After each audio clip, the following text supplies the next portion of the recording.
Hello everyone, कैसे हो आप सब। Welcome back to our channel. मैं हूं गौरव काबरा और आज एक और कॉन्सेप्ट वीडियो आप सबके लिए लेकर के आया हूं on the subject CMA final SFM strategic financial management में हम लोग काफी सारे कॉन्सेप्ट वीडियोस ऑलरेडी अपलोड कर चुके हैं। जानकारी के लिए बता दूं, नीचे डिस्क्रिप्शन में आपके लिए काफी सारे प्लेलिस्ट के अलावा और भी लिंक्स हैं, आप उनके एक्सप्लोर जरूर कर सकते हैं। अभी शुरुआत करते हैं इस कॉन्सेप्ट वीडियो की। आज की कॉन्सेप्ट वीडियो में जैसा कि आपको बड़ा बड़ा दिख रहा है, today we are going to discuss decision tree. अब ये डिसीजन ट्री एक्चुअल में डिसीजन थ्योरी के एरिया से आता है एंड डिसीजन थ्योरी जो है वो सच बताऊं तो अब इंटरमीडिएट के सिलेबस में भी आ चुका है। Yes, you have heard it right sir, ये अब इंटरमीडिएट में पढ़ाने लग गए ये लोग। हाँ जी, एकदम पढ़ा रहे हैं। There is a new subject which is management accounting, उसमें डिसीजन थ्योरी आ गया जिसमें डिसीजन ट्री भी इंक्लूड हो गया।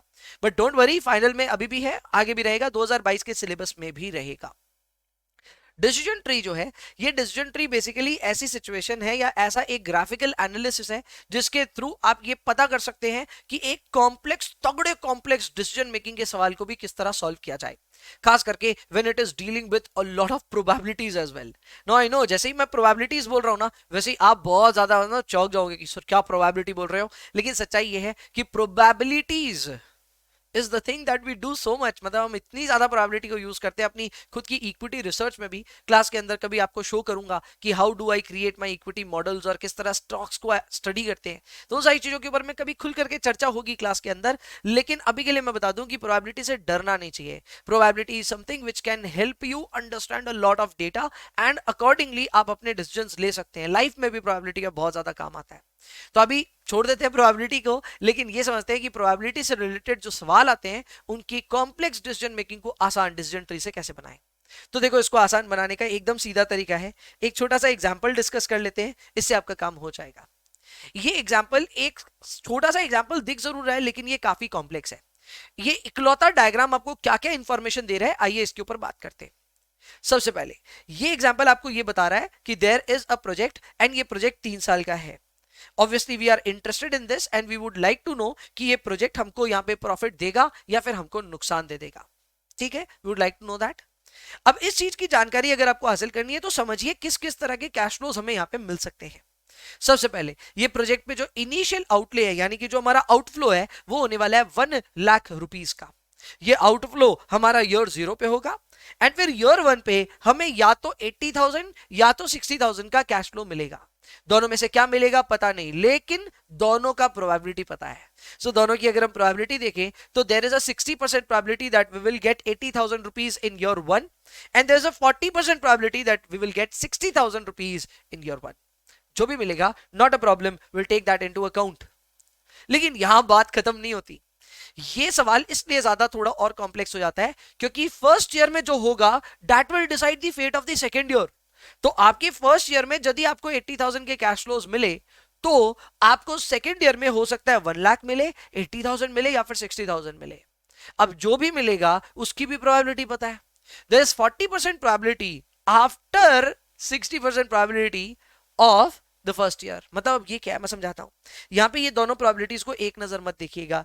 ये जो प्रोबेबिलिटी है ये है कंडीशनल प्रोबेबिलिटी, यानी कि शर्त रखी गई है कि 40% की प्रोबेबिलिटी तो तभी होगी जब आप यहां 80,000 रुपए पाएंगे।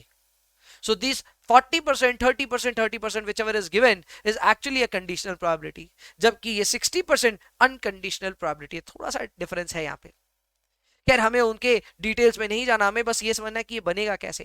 तो ये बनने के लिए देखो, हमारे पास सिचुएशन ये है कि ईयर 1 पे अगर आपको 80,000 रुपीज मिले तो देयर इज अ 40% प्रोबेबिलिटी कि आपको ईयर 2 पे 1 लाख मिलेंगे, 30% प्रोबेबिलिटी ईयर 2 पे 80,000 मिलेगा, 30% प्रोबेबिलिटी ऑफ 60,000 एज वेल। वहीं पे देयर इज अ 40% प्रोबेबिलिटी कि आपको ईयर 1 पे ही 60,000 मिलेगा और वो 60,000 डिसाइड करेगा कि अगले साल क्या क्या मिलेगा। सो अगले साल आपको 60, 40 और 20 मिल सकता है, जिनकी भी रिस्पेक्टिव प्रोबेबिलिटीज आपको दी हुई है। आपको दो चीजें गौर करनी है। नंबर 1, जो लेग्स दिए हुए हैं उनमें जो भी प्रोबेबिलिटी है that should be equal to 100% और 1, जो कि फर्स्ट केस में हो रहा है। 60% प्रोबेबिलिटी अपर लेग की है, लोअर लेग की है 40%। सो जाहिर सी बात है the probability is summing up to 1। इसके अलावा अगर हम यहां पे देखें तो 3-3 लेग्स है, तीनों लेग्स की टोटल कीजिए तो ऊपर में भी 1 आ रहा है और नीचे वाले तीनों लेग्स को भी करोगे तो भी 1 ही आएगा। सो प्रोबेबिलिटीज इस तरह से डिफाइंड होती है। अगर ये डेफिनेशन आपके मीट हो रहे हैं तो फिर आपकी प्रोबेबिलिटी ठीक से असाइंड है, आपने डायग्राम ठीक ठाक बना लिया। अब इसको हम फॉलो अप कैसे करें, how do we actually solve this? तो देखो, इसको सॉल्व करने का एकदम सीधा तरीका ये है कि आप सबसे पहले ईयर 1 के लिए कैलकुलेट करो एक्सपेक्टेड कैश फ्लो। कैलकुलेट कीजिए expected cash flow for year 1। भैया वो कैसे आएगा? फॉर्मूला होता है summation of P I X I. So उस हिसाब से हमारे 80,000 का हमें कैश फ्लो मिल सकता है जिसकी प्रोबेबिलिटी है 60%, एंड हमें 60,000 का कैश फ्लो मिल सकता है जिसकी प्रोबेबिलिटी है 40,000। तो ये कितना आ रहा है? ये आ रहा है 48,000 एंड ये आ रहा है 24,000, दोनों मिलाकर के 72,000। यानी आपको जब कोई पूछेगा कि ईयर 1 पे एक्सपेक्टेड बता दो ना भाई कितना मिलेगा, तो आप प्रोबेबिलिटी से वेटेड एवरेज करके आप कैलकुलेट कर सकते हैं, and the result is 72,000 rupees. ये आया ईयर 1 का अमाउंट। इसी तरह हमें ईयर 2 का भी अमाउंट चाहिए, लेकिन ईयर 2 में समस्या ये है कि प्रोबेबिलिटीज अभी जो दी हुई है वो कंडीशनल प्रोबेबिलिटीज है। उन कंडीशनल प्रोबेबिलिटीज को अनकंडीशनल प्रोबेबिलिटी बनाना है। कैसे? जॉइंट प्रोबेबिलिटी कैलकुलेट करके। अब जॉइंट प्रोबेबिलिटी कैलकुलेट कैसे होगा? सिंपल है। फॉर जॉइंट प्रोबेबिलिटी आपको एक यहां पे लाइन खींचनी है और जॉइंट प्रोबेबिलिटी की कैलकुलेशन शुरू करनी है। यहां पे मैं कैलकुलेशन शुरू कर रहा हूं जॉइंट प्रोबेबिलिटी की, ठीक है?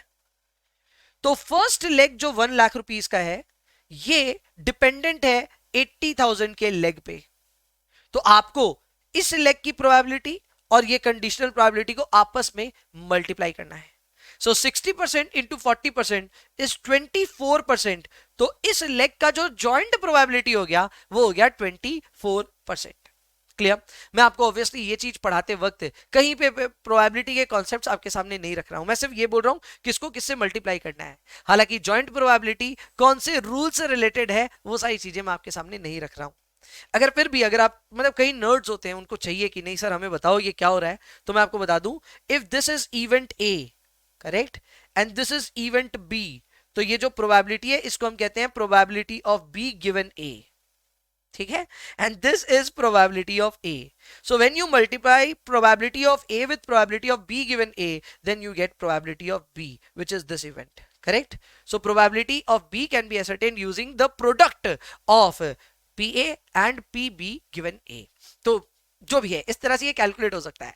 तो यही अपने को अब सारा काम हर एक केस के लिए करना है जितनी भी जॉइंट प्रोबेबिलिटी दी है। जैसे कि दूसरे केस में ये होगा 30% into 60%, so that will be 18%। Last वाले के लिए भी 18%।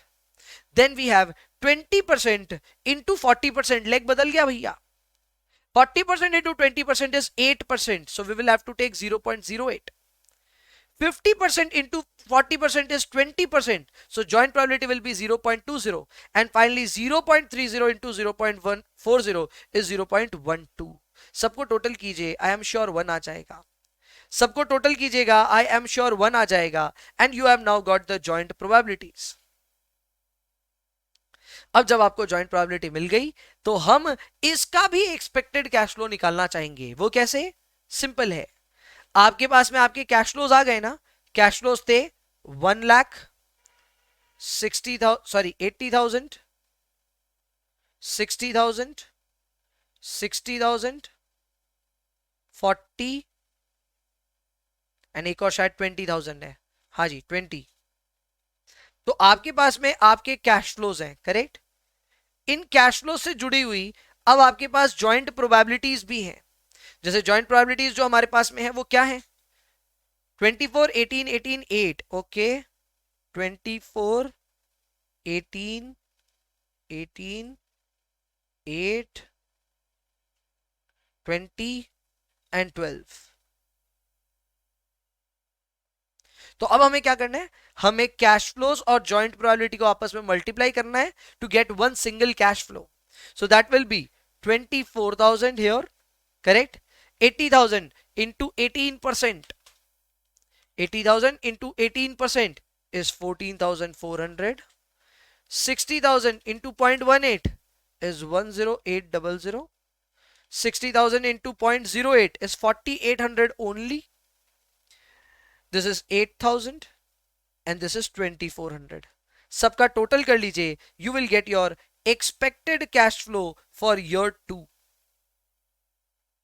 जो आ रहा है 24,000 plus 14,400 plus 10,800 plus 4,800, 8,000 plus 2,400. So the result will be 64,400. बस आपका काम हो गया. Now you know your expected cash flow of year 1, which is 72,000. Now you know your expected cash flow of year 2, which is 64,400. बस अब इन दोनों cash flows को आप अप्रोप्रिएट डिस्काउंट रेट से चाहे तो डिस्काउंट कर सकते हैं. एंड ऑब्वियसली इसमें से जो आपका इनिशियल आउटले था 1,00,000 रुपीज, वो माइनस करके एनपीवी भी निकाल सकते हैं. क्लियर.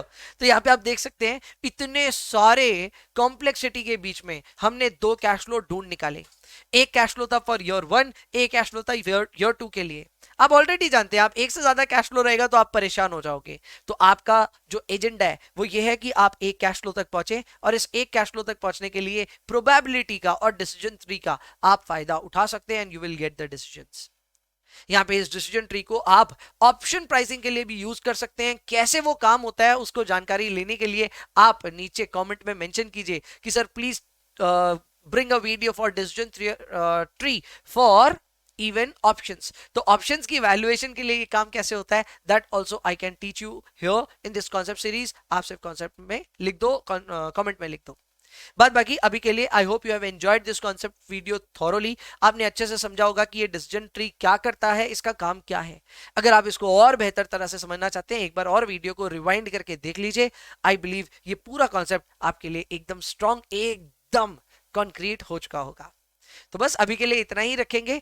आपसे गुजारिश करता हूं कि आप प्लीज चैनल को सब्सक्राइब करके रखें. एट द सेम टाइम जो भी वीडियो आपको पसंद आए लाइक जरूर करें, कमेंट जरूर छोड़ें, शेयर करें अपने दोस्तों के साथ, सो दैट हमें भी पता चले कि हम इस टाइप का जो वीडियो डाल रहे हैं वो आपके काम आ रहा है या नहीं. चलो अभी के लिए इतना ही रखेंगे. I will see you in the next one. तब तक के लिए bye bye, take care, enjoy yourselves. Please पढ़ाई करते रहिए.